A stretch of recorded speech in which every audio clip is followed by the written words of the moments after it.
अस्सलाम वालेकुम। आज हम करने जा रहे हैं electromagnetic induction. Electromagnetic induction Michael Faraday England में और जोसेफ हेनरी यूएसए में। तकरीबन इन दोनों ने 1831 के अराउंड अबाउट ये बात ऑब्ज़र्व की अपनी अपनी जगह पर अलग अलग, कि जब भी हम किसी कॉइल में से, किसी सर्किट में से, किसी लूप में से गुजरने वाले मैग्नेटिक फील्ड या फ्लक्स को चेंज करते हैं तो उस चेंजिंग मैग्नेटिक फील्ड या फ्लक्स की वजह से उस कॉइल में, लूप में, सर्किट में करंट पैदा हो जाता है। करंट के इस तरह पैदा हो जाने को करंट इंड्यूस करंट का नाम दिया गया इसको, और करंट के इस तरह पैदा हो जाने को या करंट के इस तरह इंड्यूस हो जाने को नाम दिया गया इलेक्ट्रोमैग्नेटिक इंडक्शन। इलेक्ट्रोमैग्नेटिक इंडक्शन अगर मैं बहुत सिंपल वर्ड्स में बात करूं तो ये है कि मैग्नेटिक फील्ड की वजह से इलेक्ट्रिक करंट का पैदा होना। एक लिहाज से हम जो इलेक्ट्रोमैग्नेटिज्म पढ़ के आए पीछे, उसमें हम मैग्नेटिक इफेक्ट्स ऑफ करंट पढ़ते थे। करंट कैरिंग कंडक्टर के गिर्द मौजूद मैग्नेटिक फील्ड या कॉइल की वजह से पैदा होने वाले मैग्नेटिक फील्ड को स्टडी करते थे। इस चैप्टर में इलेक्ट्रोमैग्नेटिक इंडक्शन में हम मैग्नेटिक फील्ड की वजह से जो करंट प्रोड्यूस होता है, और ऑब्वियसली करंट कब पैदा होता है, जब पोटेंशियल डिफरेंस होता है between two points in a circuit, यानी ईएमएफ। तो यहां पर जो करंट पैदा होगा मैग्नेटिक फील्ड तब्दील होने की वजह से, उसको नाम देंगे इंड्यूस करंट। और जो पोटेंशियल डिफरेंस प्रोड्यूस होगा जिसकी वजह से करंट फ्लो करेगा, उसको हम नाम देते हैं इंड्यूस्ड ईएमएफ। ज्यादातर हम ईएमएफ का जिक्र करेंगे, बड़ी सिंपल वजह। आम बैटरी में जब हम पढ़ते हैं तो ओरिजिनल पोटेंशियल को हम ईएमएफ का नाम देते हैं, और जब वो अप्लाई हो रहा होता है सर्किट के अंदर तो कुछ हिस्सा डिसिपेट होता है ना इंटरनल रेजिस्टेंस के अगेंस्ट, उसको छोड़ के बाकी जो बचता है एक्सटर्नल रेजिस्टेंस के अगेंस्ट जो पोर्शन होता है, उसे हम नाम देते हैं टर्मिनल पोटेंशियल डिफरेंस। ये हम पीछे पढ़ के करंट इलेक्ट्रिसिटी में पढ़ के आ चुके हैं। यहाँ पे जो ईएमएफ या पोटेंशियल प्रोड्यूस हो रहा है वो ओरिजिनल ही है, इसलिए इसको हम इंड्यूस ईएमएफ का नाम देंगे। इंड्यूस इसलिए कि ये मैग्नेटिक फील्ड के चेंजिंग की वजह से इंड्यूस होता है। आगे पढ़ने से पहले एक बात और आप ज़हन में रखेंगे, induce EMF rate of change of magnetic flux पे डिपेंड करता है, रेजिस्टेंस ऑफ द कंडक्टर पे नहीं करता। करंट जो होता है ना, इंड्यूस करंट, वो रेजिस्टेंस पे डिपेंड करता है। ये बातें बेसिक्स हैं, एफएससी के सिलेबस में भी मौजूद हैं, ऑब्जेक्टिव के हवाले से इंपॉर्टेंट थी। तो आगे चलने से पहले मैंने कहा इनको मैं ज़रा थोड़ा सा आपको रिवाइज कर दूं। अब हमारे पास जो टॉपिक आया हुआ है वो है फैराडेज लॉ। फैराडेज लॉ कि जी ईएमएफ इंड्यूस जो होती है वो negative rate of change of magnetic flux के प्रोपोर्शनल होती है। EMF proportional to negative rate of change of flux. अब इसको आप d∅/dt लिख लें या ΔΦ/Δt लिख लें, ठीक है। अच्छा, इसको हमने प्रूफ करना है बाकायदा इस लॉ में। प्रूफ वही है जो एफएससी बेस्ड था, ठीक है। थोड़ा सा हम इसकी जो एक्सपेरिमेंट है वेरिफिकेशन पहले थोड़ा सा बताएंगे। वो यही है कि आपने जब किसी कॉइल के अंदर मैग्नेट को टूवर्ड्स द कॉइल मूव करें या away from the coil move करें तो करंट प्रोड्यूस होता है कॉइल के अंदर due to change of flux. Towards motion में जिस डायरेक्शन में करंट पैदा होगा कॉइल के अंदर, अवे मोशन में डायरेक्शन रिवर्स हो जाएगी। फिर ये बात भी देखी गई थी कि स्पीड यानी कि rate of change of flux पे करंट की मैग्नीट्यूड डिपेंड करती है। सर्किट में आपको नज़र आ रहा होगा एक magnet coil attach with an ammeter. उसके बाद आप ये दो कॉइलों की मदद से भी सर्किट कर सकते हैं। एक कॉइल में सिर्फ आपको एमीटर नज़र आ रहा है, दूसरी में आपको नज़र आ रहा है बैटरी सेल। ये म्यूचुअल इंडक्शन का बेसिक प्रोसेस है, ठीक है। कि जब आप एक कॉइल के अंदर करंट ऑन करेंगे तो करंट ऑब्वियसली ज़ीरो से मैक्सिमम वैल्यू की तरफ इंक्रीज़ करेगा। ज़ीरो से मैक्सिमम की तरफ जाते हुए करंट विल चेंज, तो changing current will induce EMF. Momentary होगा, for a fraction of second के लिए हो चाहे होगा ज़रूर। एक चीज़ एक बार याद रखेंगे आप हमेशा, मैग्नेटिक फ्लक्स चेंज हो सकता है किसी भी वजह से। आप जिस करंट का मैग्नेटिक फील्ड है उस करंट को चेंज करेंगे तो मैग्नेटिक फ्लक्स चेंज हो जाएगा। आप रिलेटिवली मूव करेंगे आइदर द कंडक्टर और द लूप और बोथ, कि उनके दरमियान रिलेटिव मोशन हो, डिस्टेंस चेंज हो, ईएमएफ इंड्यूस हो जाएगी। आप एरिया चेंज करें अपने कॉइल का, कम करें या ज़्यादा करें, ईएमएफ चेंज होगी, ईएमएफ इंड्यूस होगी और फ्लक्स चेंज होगा, मैग्नेटिक फ्लक्स। आप कॉइल को रोटेट करना शुरू कर दें मैग्नेटिक फील्ड में, या मैग्नेट को रोटेट करना शुरू कर दें, तब भी आपका फ्लक्स इंड्यूस होगा, फ्लक्स चेंज होगा और ईएमएफ इंड्यूस होगी और करंट प्रोड्यूस हो जाएगा। ठीक है, और ये सारा काम law of conservation of energy के मुताबिक होता है, क्योंकि जब भी आप एरिया चेंज करते हैं, आप मूव करते हैं मैग्नेट को, you are doing mechanical work, और वो वर्क आपका कन्वर्ट हो रहा होता है इलेक्ट्रिकल एनर्जी में। और ये बेसिक फ़लसफ़ा या कॉन्सेप्ट है आपके जनरेटर का, अल्टरनेटिंग करंट जनरेटर या डीसी जनरेटर का। अच्छा जी, अब आप लोगों ने इसके अंदर जो ये चीज़ें, ये शुरू में आप देखेंगे ये टॉपिक, ये आपका रेट ऑफ चेंज का जिक्र है, और इसमें याद रखिएगा कि रेट होता है, it is the rate at which current is changing. ये सिग्निफिकेंट होता है, साइज़ ऑफ कॉइल वगैरह के हवाले से बात नहीं होती। ठीक है, फिर Faraday laws of electromagnetic induction, उसमें सबसे पहले डिफाइन किया गया फ्लक्स को। ठीक है जी, फ्लक्स क्या होता है, डॉट प्रोडक्ट बी और ए का, ही हम पहले पढ़ के आए हुए हैं मैग्नेटिक फ्लक्स के हवाले से। ठीक है, और इसका यूनिट भी हमने पढ़ा हुआ है। अब आप जब इसको चेंज करेंगे तो ये आपका फैराडे लॉ का मैथमेटिकल फार्मूला है। ठीक है, अगर आपका नंबर ऑफ टर्न ज़्यादा हैं तो आप उसके साथ एन यूज़ कर लेंगे। ठीक है जी, दैट्स ऑल। अगर आप इसको कहते हैं कि जी हमने प्रूव भी करना है तो एफएससी वाला ही प्रूफ आपके पास अवेलेबल है, और कोई इतना मुश्किल नहीं है, बड़ा सिंपल है। आप यूँ कर सकते हैं कि ये आप एक कंडक्टिंग रेल यहाँ ले लीजिए, इन मैग्नेटिक फील्ड से magnetic field into the plane, cross से शो कर रहा हूँ मैं, अप्लाई किया गया। ये आपके पास एक रॉड है which can slide over this conducting rail, और जब ये स्लाइड करती है और इस पोजीशन से इस तरफ जाती है और यहाँ पहुँच जाती है, लेट्स सपोज। ठीक है, इसको आप कहते हैं पोजीशन 1 है, x1, और अगली पोजीशन को नाम देते हैं x2, और ये दरमियान में जो डिस्टेंस है ये आ गया x2 minus x1 delta x, या ds कर लें आप, ज़्यादा बेटर है। ठीक है, अब मोशन ऑफ कंडक्टर की वजह से ईएमएफ जनरेट हुई है, तो मोशनल ईएमएफ का फॉर्मूला होता है VL साइन थीटा। क्योंकि यहाँ पे साइन 90 डिग्री है, परपेंडिकुलर डायरेक्शन में अप्लाई किया मैग्नेटिक फील्ड, मैं साइन 90 यूज़ कर लूँगा। Velocity, rate of change of displacement dx over dt, BL sine theta 1 हो जाएगा। अब dx डिस्प्लेसमेंट है, L लेंथ है, दोनों को आप इकट्ठा कर दें तो ये बन जाता है आपके पास चेंज इन एरिया। ठीक है, ये L तो आप इकट्ठा कर चुके हैं। ठीक है, इसको आप कर देंगे DA फॉर एरिया, ये मैग्नेटिक फील्ड आ गया DT।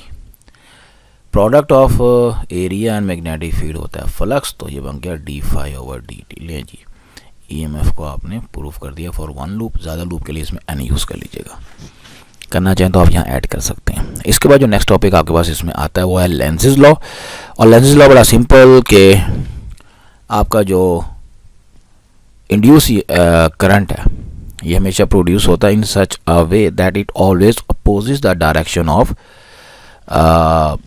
कॉज प्रोड्यूसिंग इट, और इट ऑलवेज, या यूँ कर लें ज़्यादा बेटर वर्ड में, the direction of induce current is such that it always opposes the cause producing it, ज़्यादा बेटर ये डायरेक्शन ऑफ कॉज भी हो सकता है क्योंकि काज जिस तरफ है आपका इंड्यूस करंट कोशिश करेगा आपको उसके ऑपोजिट डायरेक्शन में ले जाने की। मिसाल के तौर पे मैंने ऊपर जो पढ़ाया उसमें मैंने रॉड को राइट पे मूव किया था, तो इसके नतीजे में करंट पैदा होगा ना, वो मुझे कोशिश करेगा ये रॉड जो राइट पे जा रहा है ना, जिसकी वजह से ये करंट पैदा हुआ है, उसको ये लेफ्ट पे ले आने की कोशिश करेगा। तो ये है लेंज़ेस लॉ, ठीक है, कि लेंज़ेस लॉ हमेशा चेंज को अपोज करेगा। चेंज अगर due to increase in magnetic field है तो ये उसको डिक्रीज करने की कोशिश करेगा, इंड्यूस करंट। और अगर आपकी जो चेंज है उसकी cause decrease in magnetic flux है तो ये उसको इंक्रीज करने की कोशिश करेगा, अपोज करेगा। हमेशा डिक्रीज करने की कोशिश नहीं करेगा, अपोज करेगा। ये बात याद रखेंगे आप। अब जैसा ये है डायग्राम, कॉइल है, उस कॉइल के साथ आपने एक मैग्नेट नजर आ रहा है जिसका नॉर्थ पोल है टूवर्ड्स द कॉइल। अगर आप इस मैग्नेट को towards the coil he move करते हैं तो कॉइल के अंदर जो करंट पैदा होगा वो इस तरह से पैदा होगा कि उस करंट का जो मैग्नेटिक फील्ड है उसका नॉर्थ पोल इसी जानिब है जिस जानिब इसका नॉर्थ पोल होगा। ये नॉर्थ पोल है ना, तो अंदर जो यहां करंट पैदा होगा इस कॉइल के अंदर, यहां उसका भी नॉर्थ एंड इधर होगा, साउथ एंड इधर होगा, और ये नॉर्थ एंड इसको रिपेल करने की कोशिश करेगा। अगर हम इस मैग्नेट को रिवर्स ले आने की कोशिश करेंगे तो ये करंट अपनी डायरेक्शन फौरन चेंज करेगा। पहले इसकी डायरेक्शन नीचे की तरफ थी ना, तो अब ये डायरेक्शन रिवर्स कर लेगा और अपनी डायरेक्शन को ऊपर ले जाएगा, इसी की डायरेक्शन के ऑपोजिट। और ये इस तरह से हो जाएगा कि ये करंट की डायरेक्शन इधर आ जाएगी अगर हम अवे जाते हैं, और इधर नॉर्थ आ जाएगा और इधर साउथ। यानी हम टूवर्ड्स आने की कोशिश करेंगे तो हमें रिपेल करेगा, हम दूर जाने की कोशिश करेंगे तो अट्रैक्ट करेगा। It is because of Lenz's law. और Lenz's law is in accordance with law of conservation of energy. ठीक है जी, ये सारा पोर्शन, ये सारी बातें इसमें एक्सप्लेन की हुई इसी तरह से यू कैन सी। और ये सारा का सारा पोर्शन ये बिल्कुल यही चीज़ है। ठीक है जी, तो ये लेंज़ेस लॉ आप कर लेंगे, ठीक। और लेंज़ेस लॉ के बाद आपके पास जो नेक्स्ट टॉपिक आएगा इसके अंदर सिग्निफिकेंस के हवाले से आप बता देंगे। यही चीज़ है, यही है कि ये law of conservation of energy के इन अकॉर्डेंस है। मतलब आप you have to do work, आपको you have to do work, काम करना पड़ेगा in order to induce current. Current अपने आप नहीं पैदा होता, आप ही का किया गया वर्क डन होता है जो इंड्यूस करंट की शक्ल में या ईएमएफ की शक्ल में सामने आता है। एक न्यूमेरिकल देखेंगे आप, फिर मोशनल ईएमएफ का टॉपिक अभी इसका जिक्र आया है। Motional EMF, the motion the EMF induce in a loop और सर्किट और conductor due to its motion in the magnetic field is called motional EMF. इसके लिए आप डायग्राम ये वाली कंसिडर करेंगे। एक लूप है, you can see into the paper magnetic field apply किया गया, और लूप को आप हाथ से पकड़ के किधर लेके जा रहे हैं, राइट की तरफ। लूप को जो आप राइट की तरफ लेके जाएंगे तो जितना आप डिस्टेंस, इसमें लूप की जो लेंथ है ये आपका वो है कंडक्टर, इसकी लेंथ को कितना लिया गया, डी के बराबर। और जब इसको बाहर लेके निकालेंगे तो इसमें कितना ये डिस्टेंस कवर कर रहा है, एक्स डिस्टेंस कवर कर रहा है। ठीक है, अब इसकी वजह से होगा क्या, flux will change. Flux change होने की वजह से ईएमएफ इंड्यूस होता है। ठीक है, वजह देखेंगे हम क्यों पैदा हो रहा है। जब हम इस लूप को राइट पे मूव करेंगे तो राइट पे मूव करने का मतलब ये जो मैंने सर्कल कर दिया पोर्शन लेंथ ऑफ कंडक्टर की शक्ल में, इसके अंदर मौजूद हर पार्टिकल इस डायरेक्शन में जा रहा है, राइट। मैग्नेटिक फील्ड किधर है, इनटू द प्लेन, अंदर की जानिब। स्क्रीन के हवाले से देखा जाए तो इनटू द प्लेन है। V क्रॉस B का आप फॉर्मूला लगाइए जरा, force on a moving charge particle का। तो आपका, अगर आप अपने सब लोग स्क्रीन के हवाले से राइट हैंड की फिंगर्स को इस दो जो डबल एरो मैंने खींचा है, यानी जिधर हाथ नजर आ रहा है उस जानिब ओपन करें, इस तरह कि आपकी हथेली स्क्रीन की जानिब हो, तो आप देखेंगे आपका थंब अपवर्ड है छत की जानिब। अगर स्क्रीन आपकी वर्टिकल में है, अगर हॉरिजॉन्टल है तो आपके ऑपोजिट होगा। इसका मतलब है जितने भी चार्ज पार्टिकल हैं वो जब यहाँ पे उनकी फोर्स लगेगी तो ये अपवर्ड डायरेक्शन में जाएंगे। इसमें you can see by the red arrow और ब्लैक एरो। और चार्ज पार्टिकल इस एंड से निकल कर ये वाला एंड है, दिस वन, ठीक है, इसको मैं जब बाहर शो करूँ ऊपर की तरफ जाएंगे और यहाँ पर पहुँचेंगे। इस तरह से इधर एक हाई पोटेंशियल और नीचे एक लो पोटेंशियल पैदा होगा, यानी इंड्यूस ईएमएफ जनरेट होगी जिससे करंट फ्लो करेगा। और वो करंट आपके पास ये लिखा हुआ है। और ईएमएफ वी बी एल होता है ना, तो वो एल की जगह, लेंथ की जगह डी यूज कर रहे हैं इस टाइम। अगर आपने इसकी मजीद थोड़ी सी कैलकुलेशन करनी है तो वो ये है कि फ्लक्स तब्दील हो रहा है according to Faraday's law. Flux का फॉर्मूला होता है बी इंटू एरिया। एरिया यहाँ पे है लेंथ इंटू वेट, ये डी एक्स की शक्ल में लिखा है एरिया, डी एक्स। इस वैल्यू को फैराडे लॉ में पुटअप करें। फैराडे लॉ में पुटअप करके बी और डी कांस्टेंट है, एक ये लेंथ है और ये मैग्नेटिक फील्ड है, एक्स इसमें वेरिएबल है, तो D X over D T आपके पास क्या बन गया, वेलोसिटी। ये फॉर्मूला प्रूव हो गया फॉर 90 डिग्री एंगल के लिए। कोई और एंगल होगा तो वो साइन थीटा आप शामिल कर देंगे, तो पूरा फॉर्मूला बन जाएगा ईएमएफ का वी बी, इस वक्त इस डायग्राम के अंदर डी साइन थीटा, ये बनता है V B D sine theta. ये अब आपको लिखा नजर आ रहा होगा, V B D sine theta. लेकिन उर्फे हम इसको किसा याद किया हुआ हमने एफएससी में, V B L sine theta, ठीक है जी। और अगर आपने इसको लेके जाना है पावर की शक्ल में, तो पावर आप यू नो फोर्स और वेलोसिटी का प्रोडक्ट होता है, और force on current can connector I D B होगा, वेलोसिटी वी हो जाएगी, ठीक है।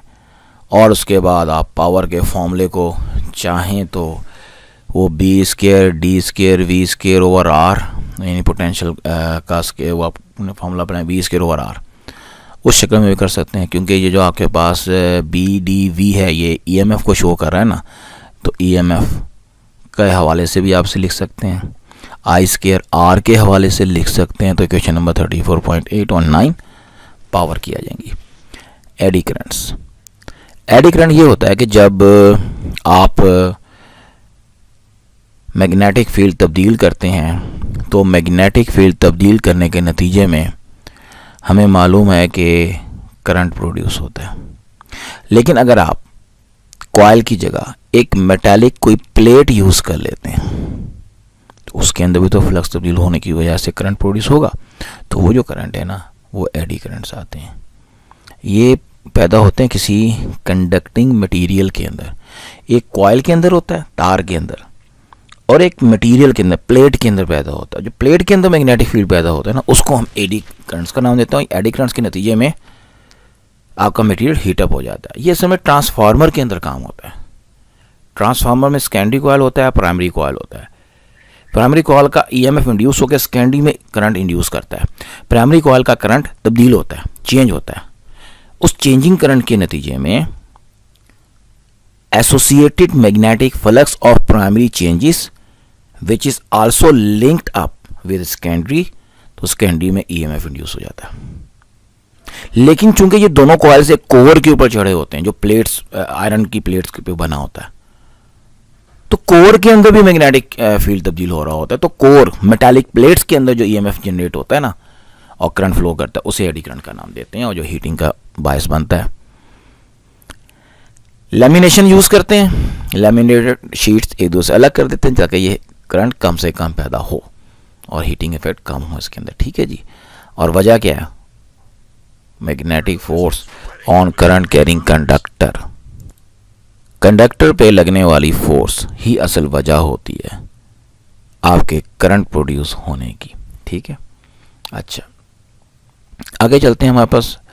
अब हमने करना है वो सेल्फ इंडक्शन और म्यूचुअल इंडक्शन की टॉपिक है हमारे पास, ठीक है। और उसमें इंडक्टेंस आपके पास सेल्फ इंडक्टेंस भी हो सकती है, म्यूचुअल इंडक्टेंस भी हो सकती है, कांस्टेंट्स होते हैं ये, इनको हम स्टडी करेंगे इस हवाले से, ठीक है। सबसे पहले अगर हमारे पास दो कॉइल्स है ना, दो कॉइल्स, और एक कॉइल के अंदर आप लगा दें बैटरी सेल वगैरह, यानी कि जनरेटर लगा दें चाहे, सोर्स ऑफ करंट लगा दें और दूसरी कॉइल में आप कुछ भी ना लगाएं, लेकिन उसको इस तरह लिंक अप करें पहली कॉइल के साथ कि पहली कॉइल का फ्लक्स दूसरी में से फ्लो करना चाहिए, पास करना चाहिए, और जब पहली कॉइल का फ्लक्स तब्दील होगा तो साथ वाली कॉइल में ईएमएफ इंड्यूस कर देगा। इसे कहते हैं म्यूचुअल इंडक्शन। पढ़ा हुआ है आप लोगों ने पहले भी बचपन में, थोड़ा सा रिपीट करेंगे समझ आ जाता है। ये आपके पास डायग्राम है, ठीक है। इसमें एक प्राइमरी कॉइल है, एक सेकेंडरी कॉइल है, एक के नंबर ऑफ टर्न्स N1, दूसरे के नंबर ऑफ टर्न्स N2 है आपके पास, ठीक है। तो ये आपके पास नंबर ऑफ टर्न्स लिखे हुए हैं। करंट फ्लो कर रहा है पहली कॉइल में I1, और इसका जो करंट का मैग्नेटिक फील्ड है साथ वाली कॉइल में से गुजर रहा है। अब साथ वाली कॉइल में जो ईएमएफ इंड्यूस होगा वो ये होगा आपके पास, ठीक है, अकॉर्डिंग टू फैराडेज लॉ, ठीक। अब जो सेकेंडरी आपके पास यानी कि सेकंड जो कॉइल है उसमें से जो टोटल उसका जो फ्लक्स है वो इसके इक्वल है, number of turns into flux of one turn, और ये इक्वल टू होगा MI1, यानी कि I1 का मतलब पहली कॉइल प्राइमरी कॉइल का करंट के प्रोपोर्शनल। M इसमें कांस्टेंट है और इस कांस्टेंट को हम म्यूचुअल इंडक्टेंस कहते हैं, ठीक है। अब ये हमने बात की है ईएमएफ जनरेशन की। अब जहां तक फ्लक्स का ताल्लुक है, जो सेकेंडरी कॉइल का जो फ्लक्स है, सिंगल टर्न का फ्लक्स, अगर आप ज़्यादा फ्लक्स की बात करेंगे और रेट ऑफ चेंज को भी शामिल कर लेंगे, यानी इसी इक्वेशन को अंदर आप रेट ऑफ चेंज के हवाले से लिखेंगे तो वो d∅/dt N2 और यहाँ di/dt हो जाएगा। इसका मतलब ये है कि वो जो ऊपर की इक्वेशन थी 30.1 ये वाली, इसकी जो राइट हैंड साइड है उसको जब आप इसके साथ रिप्लेस कर देंगे, ये चीज़ यहाँ पर लगा देंगे, तो आपके पास ये फॉर्मूला आ जाएगा। ये कह रहा है कि सेकेंडरी का EMF is equal to negative rate of change of primary current, जिसमें M कांस्टेंट है, M21 म्यूचुअल इंडक्टेंस कहलाता है। Nature of the medium, coils, उनकी नंबर ऑफ टर्न्स पे डिपेंड करती है इसकी वैल्यू, और ये है जिसकी डेफिनेशन, ठीक है।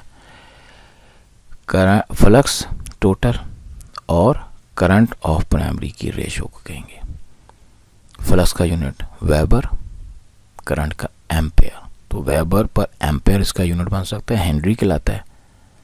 मज़ीद यूनिट को अगर आप इसको थोड़ा सा सिंप्लीफाई कर लेते हैं हेनरी को, तो एम का यूनिट बन जाता है EMF over rate of change of current, यानी ऊपर वोल्ट आएगा, करंट का एस ऊपर ले जाएं और नीचे आ गया पर एम्पेयर, तो वो यहाँ यूँ लिखते हैं, तो वोल्ट सेकंड पर एम्पेयर, इसको हेनरी कहते हैं, ठीक।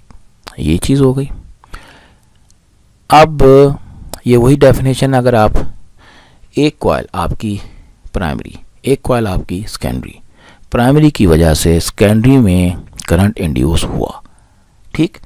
वो जो सेकेंडरी का करंट है, क्या उसका अपना कोई फ्लक्स नहीं होगा? होगा, इंड्यूस फ्लक्स, वो प्राइमरी के अंदर इंड्यूस ईएमएफ पैदा करेगा, तो रिवर्स में आपके पास ये चीज़ आएगी। तो ये दोनों ही डेफिनेशन इसकी वैलिड है, ठीक है। और ये लेंज़ेस लॉ की वजह से रिवर्स यानी अपोज करने की कोशिश करेगा, सेकेंडरी का करंट प्राइमरी के करंट के चेंज को अपोज करता है, ये वो चीज़ है। आगे आपके पास आ गए ड्रॉबैक एंड यूजेस। एक तो आपको मैं बता दिया, इसका म्यूचुअल इंडक्शन का सबसे बेहतरीन यूज़ ट्रांसफार्मर है जी, ट्रांसफार्मर काम करता है, इसके ऊपर वो बात हो रही थी एडी करंट्स के अंदर, तो ट्रांसफार्मर है इसका यूज़। ड्रॉबैक का जहाँ ताल्लुक है, तो इसके नतीजे में जो एडी करंट पैदा हो जाते हैं, और वो भी उसकी वजह से हमारी बहुत सारी हीट एनर्जी वगैरह क्या होती है, ज़ाया होती है इसके अंदर, ठीक है। इसके बाद हमारे पास इसका फार्मूला हो गया, ये फार्मूला आपने ज़रा देख लीजिएगा, ठीक है। फार्मूले की कोई आपने प्रूव करना चाहें तो कर भी सकते हैं इसको, लेकिन आप सिंपल फार्मूला है, ये आपका यहाँ लिखा हुआ, ये आपका फ्लक्स आप फार्मूला पढ़ के आए। फ्लक्स की जगह आपने B इंटू एरिया लगा दिया, और B की वैल्यू सोलेनाइड वाली ये आप पुटअप कर देंगे, ठीक है। अरेंज करेंगे तो आपके पास ये फार्मूला बन जाएगा। सिंपल है, अरेंज किया हुआ, कुछ नहीं किया हुआ इसके अंदर, तो इसको याद कर लीजिएगा। ये बात करता है, ये बात शो कर एक mutual inductance number of turns पे डिपेंड कर रहा है, मीडियम पे डिपेंड कर रहा है, एरिया पे कर रहा है, लेंथ ऑफ द कॉइल पे कर रहा है। ठीक है, ये देख लीजिएगा शॉर्ट के हवाले से या एमसीक्यू के हवाले से। नेक्स्ट सेल्फ का सवाल आ गया, सेल्फ इंडक्शन, सेल्फ इंडक्टेंस और इंडक्टर। बिल्कुल वही ट्रीटमेंट है जो अभी हम पढ़ के आए हैं, कोई इतना मुश्किल काम नहीं है ये कि एक कॉइल, अभी एक कॉइल है पढ़ के आए हम प्राइमरी, 7 वाली सेकेंडरी में ईएमएफ इंड्यूस कर रहा है क्योंकि प्राइमरी का फ्लक्स तब्दील हो रहा था 7 वाली में। तो छोटी सी बात है, जो फ्लक्स 7 वाली में ईएमएफ इंड्यूस कर रहा है तब्दील होके, क्या वो अपने अंदर ईएमएफ इंड्यूस नहीं करेगा? क्योंकि चेंज तो वो अपने अंदर भी तो हो रहा है। यस करेगा, तो उसको हम सेल्फ इंडक्शन का नाम दे देंगे। और जो करंट है वो सेल्फ इंड्यूस ईएमएफ कहलाएगा। और सेल्फ इंड्यूस करंट, जो करंट है वो सेल्फ इंड्यूस करंट कहलाएगा। और ईएमएफ सेल्फ इंड्यूस ईएमएफ कहलाएगी। और ये करंट अप्लाइड करंट की डायरेक्शन के ऑपोजिट होगा, इसको बैक ईएमएफ का नाम भी देंगे। और ये करंट ओरिजिनल करंट को डिक्रीज कर देगा, कम कर देगा। और एक और चीज, अगर ओरिजिनल करंट इंक्रीज कर रहा है तो ये उसको डिक्रीज करने की कोशिश करेगा। अगर ओरिजिनल करंट डिक्रीज कर रहा है तो ये उसको इंक्रीज करने की कोशिश करेगा, अकॉर्डिंग टू लेंज़ेस लॉ अपोज करेगा। जहां तक जिस तरह हमने एम का फॉर्मूला लिखा था, तो जहां एम था वहां सिर्फ एल लगा दीजिए इसका सिंबल, और कोई 1 2 लगाने की जरूरत नहीं है, सेम थिंग आ गई। बिल्कुल वही ट्रीटमेंट है सारा, सिर्फ एल और एम का फ़र्क है और ये आपका फॉर्मूला डेवलप हो जाता है सेम। ठीक है, ये तो इतना मुश्किल नहीं था, खैर आपके लिए आसान था। इंडक्टर कॉइल को कहते हैं आप, चोक भी कहते हैं इसको, सोलेनॉइड आप इसका नाम पढ़ ही चुके हैं। एनर्जी स्टोर करते हैं मैग्नेटिक फील्ड की शक्ल में और यूज़फुल कंपोनेंट है। इससे पहले आपको याद होगा हम लोगों ने ये आपने वहाँ भी पढ़ेंगे, कुछ लोग पढ़ेंगे, कुछ लोग पढ़ के आ चुके हैं सॉलिड उसमें इलेक्ट्रॉनिक्स के अंदर, फिल्टर सर्किट के अंदर पढ़ते हैं, किक्स ख़त्म करता है ये। ठीक है, जब आपका इंडक्टर की सर्किट में लगा हुआ तो relation E dot D L is equal to minus L D I over D T. ये कोई नई चीज़ नहीं है E डॉट डी एल, ये हमारा EMF ही है। अगर आपको याद हो इलेक्ट्रोस्टैटिक्स में हमने पोटेंशियल ग्रेडियंट पढ़ा था, बचपन में भी पढ़ के आए थे, मैं उसी जगह में लिखने लगा हूँ ताकि आपको चीज़ें याद आ जाएं। Delta V over delta R minus sign के साथ। ठीक है, यहाँ पर अब ये EMF है ना, तो आप यूँ करें, इसको ज़रा रीअरेंज करेंगे तो ये बन जाएगा delta V is equal to minus E delta R। इसको इंटीग्रेशन में ले जाएंगे ना, और ये जो डेल्टा V है इसको हम EMF की शक्ल में शो कर दें आप, और इंटीग्रेशन की शो में कर दें तो E डॉट R को आप कर दें DL और माइनस साइन यहाँ लगा दें, तो ये सामने वाला फॉर्मूला आपको समझ आ जाएगा। माइनस हम ले गए उधर L D I over D T की शक्ल में, तो ये आपके पास अभी अभी जो आपने फॉर्मूला नहीं ड्राइव किया सेल्फ इंड्यूस ईएमएफ का, ये वही फार्मूला है। ठीक है, बात समझ आ गई होगी, बाकी इसको आप देख लेंगे कुछ दिन। नेक्स्ट देखते हैं कौन सा आर्टिकल। नेक्स्ट हमारे पास है एप्लीकेशंस ऑफ इंडक्टर। जस्ट पढ़ लीजिएगा इसको एक बार। इंडक्टर की एक एप्लीकेशन तो मैंने आपको फिल्टर सर्किट में बता दी, एनर्जी स्टोरिंग के हवाले से बता दी, बहुत अहम कंपोनेंट है। अल्टरनेटिंग करंट को without expenditure of energy control करने में भी इस्तेमाल होता है इंडक्टर। ठीक है, थोड़ा सा इसको देख लीजिएगा, मेन टॉपिक तो हमारा पीछे वाला था, तो इसको अगर पढ़ लीजिएगा, कुछ कौन आपके चैप्टर में जो ऑब्जेक्टिव टाइप होते हैं उसके हवाले से, लेकिन इतना कोई ख़ास इम्पोर्टेंट टॉपिक नहीं है ये।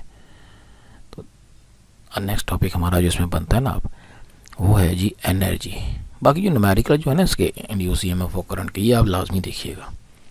Magnetic energy, magnetic field energy, कि जब भी आपके पास करंट आप गुजारते हो कॉइल में से या इंडक्टर में से, तो अल्टरनेटिंग करंट गुजारें आप या वैसे करंट गुजारते हैं, वो करंट इंक्रीज़ होता है जब वो करंट इंक्रीज हो रहा होता है तो obviously magnetic flux passing through the coil changes EMF induces, और इस तरह उस इंड्यूस ईएमएफ को ओवरकम करने के लिए बैटरी या जनरेटर जो लगाया होता है वो वर्क डन करता है और आपकी इलेक्ट्रिकल वर्क डन कन्वर्ट हो जाता है मैग्नेटिक एनर्जी में, जिसे हम कहते हैं energy stored in an inductor. इसको हमने फार्मूला लेके आना है। अभी भी हम पीछे पढ़ के आ गए हैं फार्मूला कि हमारे पास power rate at with the energy is delivered to the inductor, और P is equal to V I formula होता है ना आपके पास, तो P is equal to V I के मुताबिक ये वी ए बी सर्किट में और I current, V A B यानी कि ई एम एफ का formula L D I over D T, I पहले से ये चीज़ आ गई। एनर्जी पावर इंटू टाइम होता है, ये delta U is equal to P into D T. असल में आपने वर्क डन के वाले से देखे ना, P is equal to W is equal to P into T, तो डब्ल्यू को हमने डी यू लिखना है स्मॉल पार्ट, ठीक, पावर और D D change of time. Power की वैल्यू को इस फॉर्मूले में पुटअप कर दें, आप के पास ये आ जाएगा D I L I, D I इसलिए कि डी टी कैंसिल हो जाएगा, इंटीग्रेट करेंगे ज़ीरो से मैक्सिमम करंट की तरफ, इंटीग्रेट करेंगे तो वो जो ये वाला कॉन्सेप्ट होता है इंटीग्रेशन का, एक्स वाला, एक्स स्क्वायर ओवर 2 यहाँ पे लगेगा आई के ऊपर, आई स्क्वायर ओवर 2, और जब आप अपर एंड लोअर लिमिट लगाएंगे तो capital I square over 2 L I 1/2 L I square formula आ जाएगा। अब यहाँ पे हमने सेल्फ इंडक्टेंस और आई की वैल्यू पुटअप करनी है, तो ये नेक्स्ट जो शेप है फॉर्मूले की मैग्नेटिक फील्ड वाली वो उसमें कन्वर्ट हो जाएगा, ठीक है। ये है जी मैग्नेटिक एनर्जी डेंसिटी में लेके जाना है, ये हमारे पास सेल्फ इंडक्टेंस का फॉर्मूला ये पीछे आपने किया ही होगा, वहाँ से आप करके आए हैं, तो उसको आपने यूज़ करना है इस फॉर्मूले के अंदर, ठीक है जी। ये चीज़ तो आपके पास ये रिलेशन आ जाएगा। इस पूरे रिलेशन को अगर आप डिवाइड करते हैं वॉल्यूम के साथ, तो वॉल्यूम क्या होता है आपके पास, लेंथ विड्थ हाइट या एरिया इनटू लेंथ आप कर लें, एरिया इनटू लेंथ आपके पास वॉल्यूम होता है। तो ये लिखा हुआ नीचे, ये स्मॉल यू से आप शो करेंगे एनर्जी डेंसिटी को, कैपिटल यू टोटल एनर्जी को, टोटल एनर्जी का आंसर ऊपर लिखा है, और इसको वॉल्यूम 2 पाई आर इंटू ए से डिवाइड किया, तो ये आपके पास एनर्जी डेंसिटी का फॉर्मूला आ गया। इस फॉर्मूले में एनर्जी डेंसिटी के फॉर्मूले में अगर आप magnetic field around a current carrying conductor का फॉर्मूला यूज़ करते हैं, ये वाला, तो आपका जो फॉर्मूला एनर्जी डेंसिटी का ये शेप, इसका इतना portion N square I square over 2 pi R whole square B square over mu naught square में कन्वर्ट हो जाएगा, और इस आपका नेट फॉर्मूला आएगा small U is equal to B square over 2 mu naught. अच्छा, ये आप एक और आसान तरीके से भी कर सकते हैं, ये देखें आपके पास टोटल एनर्जी थी 1/2 एल आई स्क्वायर, एल का जवाब होता है mu naught small N square A into L, A for area of coil and L for length of the coil. फिर हमें पता है बी का आंसर फॉर सोलेनोइड या coil mu naught N I, यहाँ से आई का आंसर निकाल लीजिए, यह आएगा बी ओवर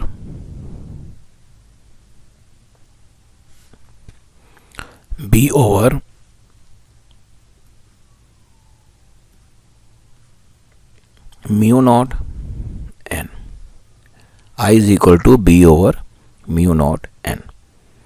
ये दोनों वैल्यूज यहाँ पुटअप करें, इसको और इसको इस फॉर्मूले में 1/2 के साथ, u is equal to 1/2 mu naught N square A L, I square करेंगे तो बी स्क्वायर आएगा over mu naught square N square, N square cut गया, बाकी आ गया 1/2 म्यू नॉट स्क्वायर से घटेगा B square over mu naught into A L, ये किसका आंसर आ गया, एनर्जी का।